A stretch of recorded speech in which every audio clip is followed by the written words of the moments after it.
In this video, we're going to be looking at the Murmurations protocol and demonstrating how profiles hosted at their primary URL can supersede profiles hosted at third-party URLs.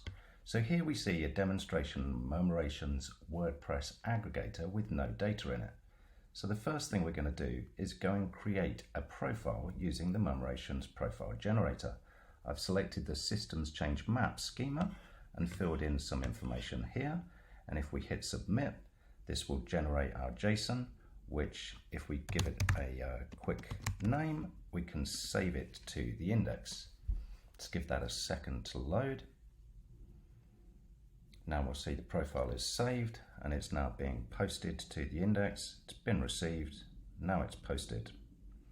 So if we flick back to the Murmurations aggregator and go to the back end and then update nodes from the network,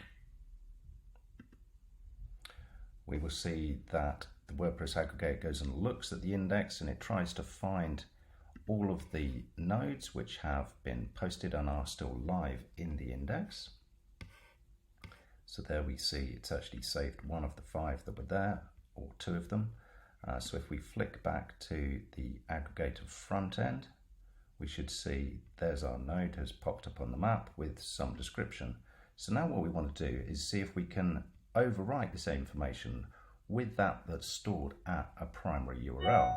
So if we go back to the profile generator and just look at our profile, we'll take the raw data here and copy it to a local file, just to a text file, and we should change the description to some better description and save this file.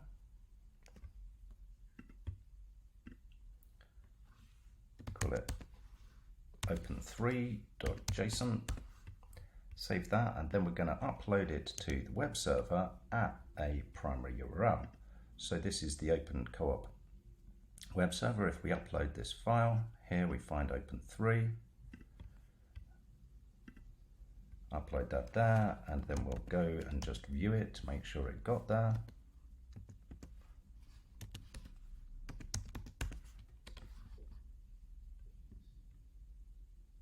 There's the information with the better description. So now if we take this URL, then we can submit that to the index using Swagger Hub, the Murmurations Index API. If we go to this section to add a node to the index and change the URL to the real URL that we just created, then we can execute that, wait for it to happen.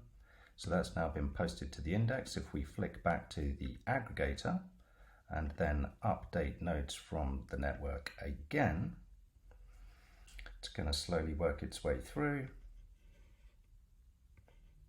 These are ones that are missing from the index, that's why they didn't work. Number 4 has succeeded, that's hopefully replaced the other ones. So now when we flick back to the front end, we should see the better description has popped up. So although both of the profiles are still live, the profile which is saved at its primary URL is superseding the third-party hosted profile. And there you have it.